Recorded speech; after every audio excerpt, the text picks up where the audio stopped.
Is a child lazy or just wired differently?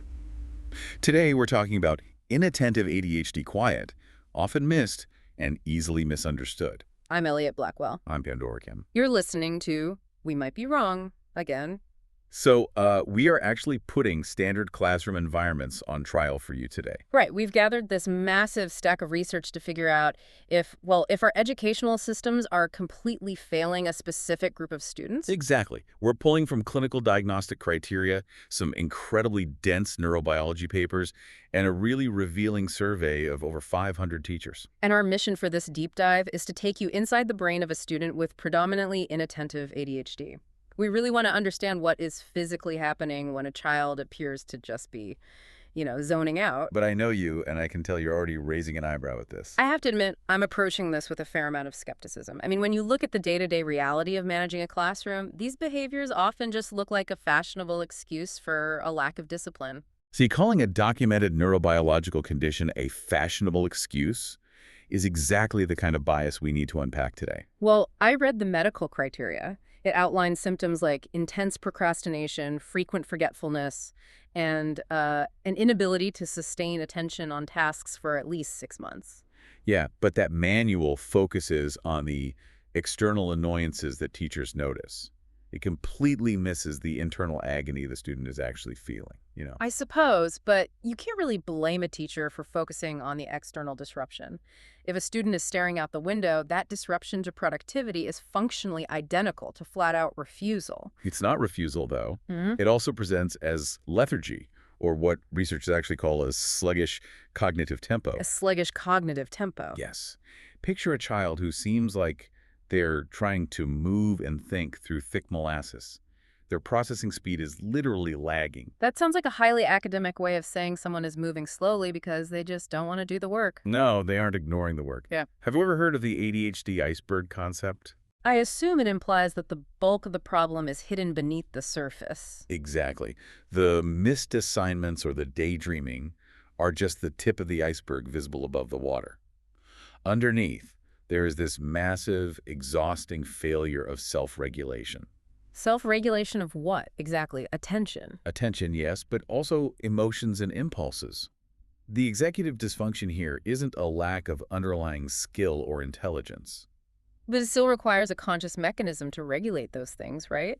Are we saying these students simply cannot regulate their own attention, or are they just choosing not to try? It is biological inability to execute the skills they actually possess. It isn't a moral failing to be exhausted by tasks that offer zero internal reward.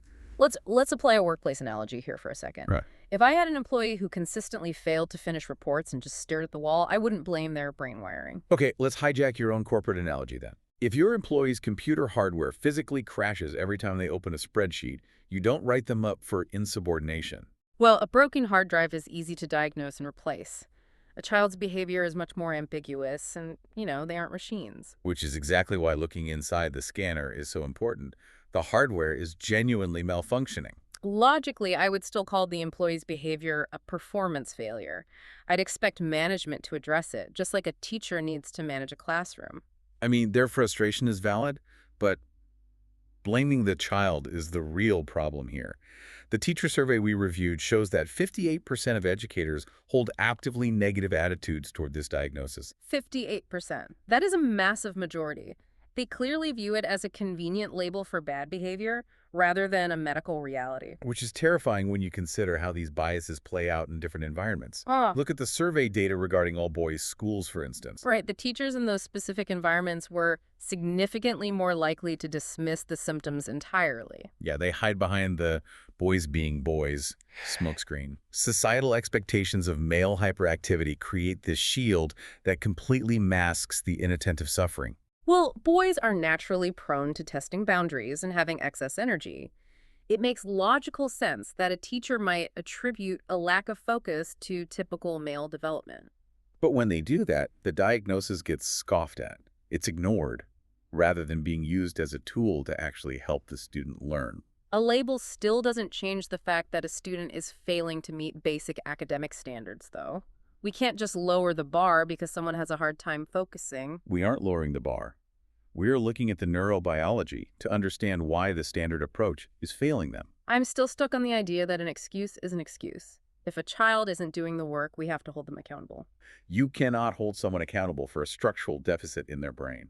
If you look at the MRI data on dopamine circuits, the reality becomes undeniable. Let's get into the neurobiology then, because the research papers do highlight two crucial neural pathways, the mesolimbic and the mesocortical circuits. Right, let's start with the mesolimbic circuit. Think of this as the brain's internal reward center. So, in a typical brain, you get a hit of dopamine for completing a task. It's the chemical satisfaction of finishing a math worksheet or following a rule. Exactly. But an ADHD brain is severely undersensitive to those typical rewards. They are effectively experiencing a constant dopamine famine. Meaning the standard reward of a job well done simply doesn't register for them. Imagine a broken vending machine. You put in your coins, your effort and focus, but no snack ever drops down. I can see how putting in constant effort with zero internal reward would quickly lead to burnout. It creates a state of chronic anhedonia. They're constantly feeling a painful lack of pleasure, which makes waiting for a delayed reward physically uncomfortable. That perfectly explains the concept of temporal discounting from the research. Yes. If you've ever wondered why your kid can play a fast-paced video game for hours but can't stare at a textbook for 3 minutes, this is temporal discounting in action. The brain prefers a tiny, immediate distraction over a much larger delayed achievement because they simply cannot tolerate the delay. Right. The delay literally feels like physical pain to a dopamine-starved brain. So when a student impulsively seeks out a distraction in class, they aren't choosing to ignore the teacher out of spite. No, their starved brain is frantically seeking any immediate relief it can find. It is a biological drive for survival, not a conscious rebellion. I still struggle to fully buy the argument that it isn't a choice at all. I mean, we have to look at the mesocortical circuit next. Oh, the mesocortical circuit. That involves the prefrontal cortex and the anterior cingulate cortex. Right. The prefrontal cortex is basically the brain's CEO. It is responsible for top-down impulse control. But the imaging studies show that in these students, the CEO is asleep at the desk. There is weaker connectivity and actual hypoactivation in these exact areas. They even have smaller overall brain volumes in the prefrontal cortex. Yeah. But here's where I really have to push back. I knew the skepticism was coming back. Go ahead. The mesocortical circuit is literally built to contain, stop, or interrupt impulses. It acts as the braking system for behavior. Yes, and their brakes are biologically faulty. If that braking system is failing, it functionally looks and acts exactly like willful disobedience. But you wouldn't punish someone for having poor eyesight. Why would you punish them for having lower neural connectivity? Wait, even if the biological craving for dopamine is real, a failure in top-down control still demands strict classroom management. You think we should just punish them harder for something they literally can't control? I think we can't let a room of 30 students devolve into chaos just because someone's prefrontal cortex is underactive. Structure is still necessary. Right, the structure is necessary, but the type of structure has to radically change. And if you're finding this debate on brain wiring versus behavior helpful, please take a second to like and subscribe. It really helps us bring you more of these deep dives. So if standard discipline doesn't work, how do educators actually bridge the gap between this neurobiology and practical classroom management? Well, this brings us directly to the teaching strategies outlined by CADAC. They offer some highly targeted accommodations for these exact deficits. I will admit, some of the structured fixes they suggest seem perfectly rational for any environment. Like reducing visual and auditory external stimuli. Keeping distractions at the front of the class to a minimum just makes sense for everyone. I also appreciate the recommendation to give a private cue before giving directions. It's subtle but effective. And having the student repeat the instructions back to you is also crucial. It confirms comprehension without causing a massive public disruption. Those are practical management tools, but some of their other recommendations make me genuinely hesitate. Let's take a guess. You're talking about the unconventional sensory accommodations, aren't you? Yes, exactly. Allowing them to wear headsets with music while they work, or using physical proximity to redirect attention. Those strategies are designed to keep an under-aroused brain engaged so they don't literally fall asleep at the desk. It goes further than that, though. They suggest putting tennis balls on the legs of chairs to reduce noise, and even replacing traditional desks with exercise balls. But think about the neurobiology we just discussed.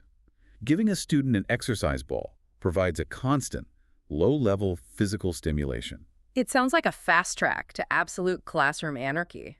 Just imagine 30 children bouncing around while you attempt to teach history. It's not for every child in the room, just the ones whose brains require that baseline movement to stay awake.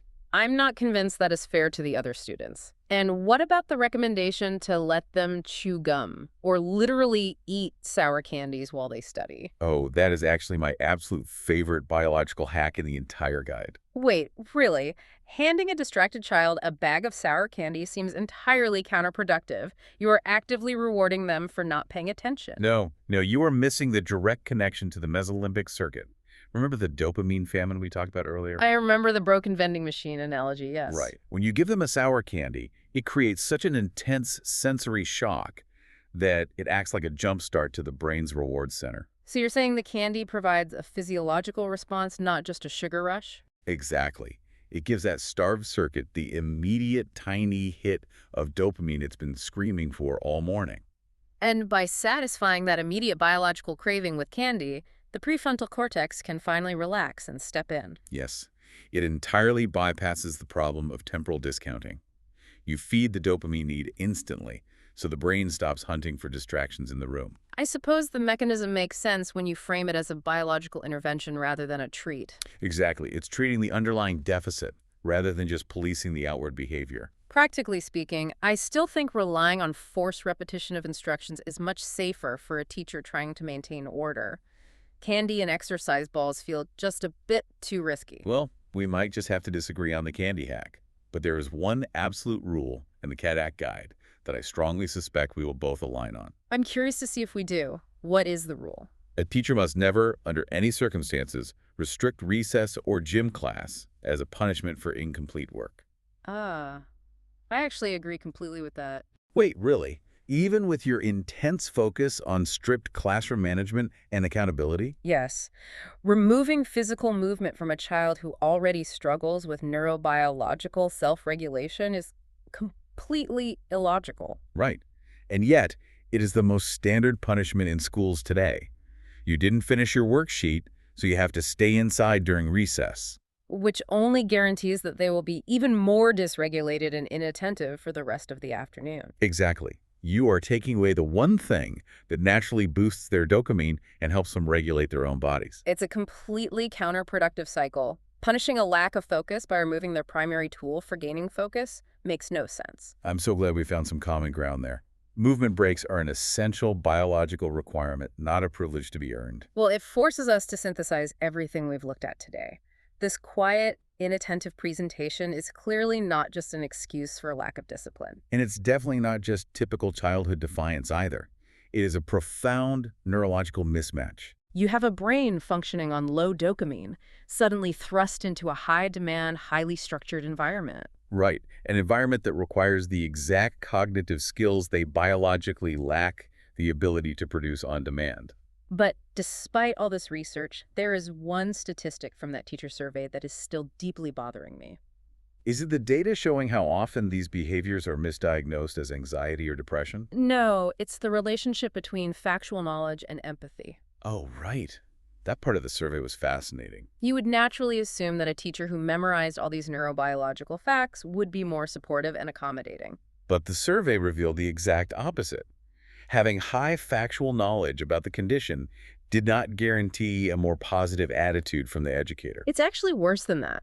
The data suggested that teachers with the most positive, accommodating attitudes often had less formal factual knowledge. That is deeply unsettling for anyone with a child in the system. It means you can know the diagnostic criteria by heart and still harbor a deep-seated bias against the way a student learns. It really suggests that dismantling these misconceptions requires a profound emotional shift, not just an intellectual one. Which leaves you with a rather provocative question to consider. What's the question? If memorizing the diagnostic criteria doesn't dismantle a teacher's deep-seated bias, what will it actually take to change the hearts of the people grading our kids? ADHD doesn't automatically mean bad behavior or a bad student. It often means a different way of processing attention and learning. Understanding that difference might change how we teach and how we judge. If you found this helpful, don't forget to like and subscribe. Thanks for listening.